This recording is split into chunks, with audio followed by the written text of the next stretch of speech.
안녕하십니까. 영국대 이강필이었습니다. 오늘은 최근에 그 건강에 굉장히 중요하게 되어 있는 고혈압에 대해서 말씀을 드리고자 합니다. 고혈압은 현재 4명 중에 1명꼴로 고혈압이라고 합니다. 그래서 이 고혈압의 진실과 그 다음에 고혈압의 근본적 치료 방법에 대해서 최근 자료를 제가 정리, 분석, 요약을 한 내용을 말씀드리려고 합니다. 그래서 이제 고혈압의 진실에 대해서는요, 일단 혈압이란 무엇이냐, 그 다음에 최근 고혈압은 병이 아니다는 책이 있는데 그 내용을 가지고 고혈압은 병이 아니다, 그 다음에 혈압약의 종류와 부작용, 그 다음에 신장과 소금과 커피와의 고혈압의 관계에 대해서 말씀을 드리려고 합니다. 요거는 이제 건강 지도인데요. 이 고혈압이 여러분들이 잘 알듯이 우리 몸의 외부라든지 내부에서 생성되는 활성산소가 당뇨하고 고혈압에 지대한 영향을 끼치고 있습니다. 그래서 고혈압이 있으면 당뇨하고 거의 같이 간다고 여러분들이 보시면 될 것 같고요. 물론 이것도 암하고도 영향이 있고요.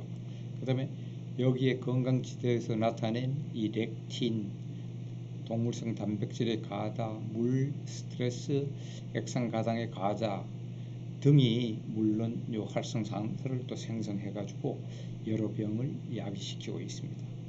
그래서 오늘은 이 고혈압의 진실이 무엇이냐에 대해서 말씀을 드리죠. 그래서 혈압이라는 것은 그 혈액이 혈관에 미치는 압력을 얘기하고요. 우리 심장의 그 자심실이 수축되는 것을 우리가 수축기 압력에서 고점이 되고요. 자심실이 이완되는 걸 우리 이완기 압력이라고 해서 저점으로 우리가 측정을 하고 있습니다. 그래서 혈압에 영향을 미치는 것은 보통 혈액 양과 점도, 그 다음에 동맥의 탄력성, 그 다음에 온도, 계절, 운동, 스트레스, 흥분 상태 등이 우리가 혈압에 영향을 미치고 있고요. 이게 그 재미있게도 심장에서 혈액이 온몸을 도는 시간은요 46초 정도인데 우리 그 혈관의 길이가 12만 킬로미터가 됩니다. 그래서 이걸 46초 만에 도니까 우리 몸이 굉장히 신비롭다고 보시면 되겠습니다. 그래서 이제 최근에 요 일본 마스모토 의사가 그 40년간 10만 명 이상 진찰한 결과를 가지고 책을 고혈압은 병이 아니라는 책을 냈어요. 그래서 요거에 대해서 제가 간단 말씀을 드리면은요, 이 마스모토 의사는 혈관이 나이를 먹으면 동맥경화가 일어나는데 우리가 이게 나이에 관계없이 혈압약을 먹이는 게 문제라고 얘기하고 있고요. 그 다음에 이제 고혈압약은 매출액이 10조 원 정도 되는데 요게 1980년도 말에는 2조 원이었어요. 지금은 이게 의약품 시장 1위를 고혈압 약이 차지하고 있다고 합니다. 그래서 그게 이제 기준치를 2000년도까지는 우리가 이 고혈압 위에 수축기 압력을 180mm Hg였는데요. 2008년에 130mm Hg로 낮췄어요. 요거 10mm Hg를 낮추면은요 1000만 명의 새로운 환자가 생기는 거예요. 그래서 2011년 자료에 의하면은요 성인의 27.5%가 혈압약을 복용하고 있다. 그래서 고혈압 약은 제약회사의 금덩이를 안겨주는 도깨비 방망이다, 이렇게 얘기를 하고 있습니다. 그래서 또 이 혈압약을 겁을 줘가지고 먹인다는 거예요. 그래서 이거는 고혈압증이 혈압약을 먹이기 위한 사기 상술이다, 이렇게 책에서는 얘기하고 있는데요. 그래서 불필요한 고혈압을 많이 먹는 사람이 이제 복용하는 이유로서는 혈압이 높으면 뇌졸중이나 심장병이 일어난다, 방치하면 큰일 난다, 이렇게 의료 관계자가 겁을 준다는데요. 이 저자는 우리가 수축기 혈압이 200mmHg를 넘는 극단적인 상황을 제외하고는 이게 큰 병에 걸릴 가능성이 낮다고 생각하고 있다고 말하고 있습니다. 근데 차라리 혈압약을 먹으면은요, 뇌경색 발병이 배가 된다는 거예요. 이건 도카이 대학의 오구시 요이치 교수가 1999년에서 2007년까지 4만 명을 했을 때 혈압약을 먹는 사람이 먹지 않는 사람에 비해서 뇌경색이 2배 발병한다는 거예요. 그래서 1996년부터는 뇌경색이 70 내지 80%로 이게 더 늘었기 때문에 사실 혈압약 사용을 줄여야 된다 라고 여기서는 주장을 하고 있습니다. 그래서 이게 혈압약의 종류와 부작용에서 요거는 제가 인터넷에서 딴 자료가 되는데, 보시면은 사실 혈압약이 이뇨제, 베타 차단제, 알파 차단제, 그 다음에 안지오텐신 2 억제제, 그 다음에 칼슘 채널 차단제입니다. 그래갖고 여기 이뇨제는 그냥 혈액의 수분을 강제로 배설하게 해가지고 이게 뇌경색, 심근경색이 일어날 가능성도 있고요. 그 다음에 베타 알파 차단제는 심장의 교감신경하고 혈관의 교감신경을 차단시키는 거예요. 그렇게 되면 이걸 계속 먹으면 모세관 폐색이 된다든지 뇌 신장 심장에도 무리가 간다 이런 얘기가 되고요. 그 다음에 요거는 안지오텐신 2는 혈관 수축 효소를 생성하는 걸 이것도 방해시켜서 혈관성 치매, 만성 신부정증이 온다 가능성이 있다 이렇게 얘기하고 있고요. 그 다음에 요게 또 칼슘 채널 차단제를 먹게 되면은 혈관에 우리가 민물이건 수축을 억제시키는데요. 이렇게 되면 혈액순환 장애가 올 수 있다. 요거는 이제 책에 나온 내용입니다. 물론 이제 고혈압 합병증은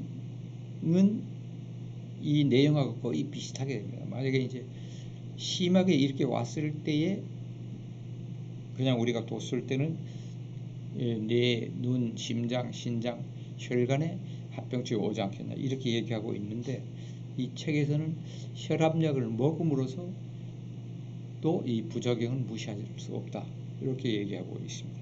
그래서 여러분들이 한번 혈압약을 드시는 분들은 한번 검토를 해봤으면 좋을 듯합니다.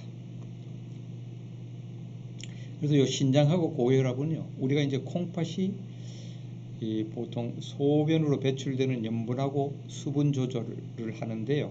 혈압이 낮아지면 만약 혈압을 올리는 레닌이라는 호르몬을 생성했고, 아까 안지오텐신이라는 혈관 수축 호르몬을 우리가 발생시킵니다. 그렇게 되면은 이제 역으로 고혈압이 발생되게 되는 거죠. 그죠? 그래서 이제 요 고혈압을 발생하는 걸 막기 위해서 아까 혈압약을 먹어서 이 수축 호르몬을 안 나오게 하는데, 결국은 이 악순환 내 고리가 되어 있는 거예요. 콩팥이 손상되면은 고혈압증, 신장병이 올라가고, 그럼 또 고혈압이 오고, 이렇게 되기 때문에 근본적인 신장의 치료를 하지 않게 되면은 이 신장은 이게 투석하고 이렇게 해야 되기 때문에 이거는 주의를 해야 될 것 같습니다. 그래서 고혈압이 너무 높다 이렇게 되면 고혈압 약을 들어야 될지도 모르겠습니다만은 어떤 근본적인 치료가 더 중요하다 이렇게 얘기하고 있습니다. 그 다음에 이제 소금하고 고혈압의 관계인데요. 사실 염분이 혈압을 높인다 이렇게 얘기하고 있습니다. 근데 그게 왜냐하면은 이제 염분에 있는 Na, 소듐이 혈관 안으로 들어가게 되면은요, 나트륨 농도가 올라가잖아요. 그럼 요거를 묽게 하기 위해서 물이 혈관 내로 올라가서 압력이 높아져 가지고 혈관에 올라간다. 이렇게 해서 이제 소금을 줄여야 된다. 이렇게 이제 주장하고 있고요. 근데 이제 요 나트륨이 체내에서는 사실 우리가 몸속의 수분 함량도 조절하고 근육이 잘 움직일 수 있도록 하고요.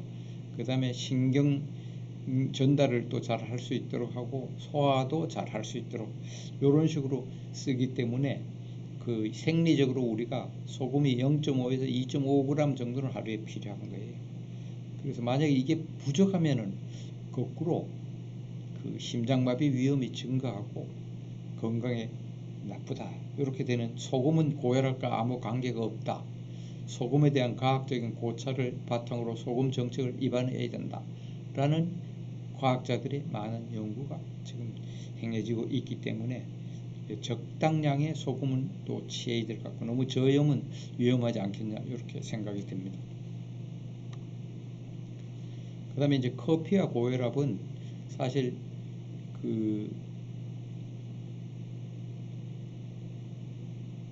커피를 마시면 안 되나요? 이렇게 얘기하지만 커피는 마셔도 괜찮은 것 같습니다. 하루에 한 석 잔 정도를 마시면은 이거 고혈압하고는 큰 관계가 없다 그러고요.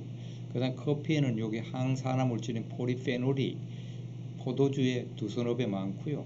녹차나 홍차보다도 많기 때문에 풍부한 항산화 성분을 갖고 있고 항암 효과를 갖고 있는 커피는 약간 마셔도 되지 않겠느냐.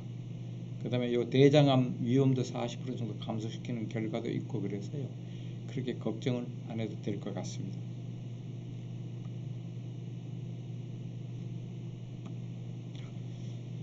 그래서 마무리로 이제 고혈압 지도 2에서는 사실 이 고혈압 근본적인 치료가 필요한데요. 제가 고혈압 지도 2에서는 여기에 나와 있듯이 그 활성산소하고 채식 위주, 과당, 스트레스, 술, 비만, 렉틴, 담배, 자가포식 등의 고혈압 지도를 가지고 근본적인 치료에 대해서 말씀을 드리고자 합니다. 감사합니다.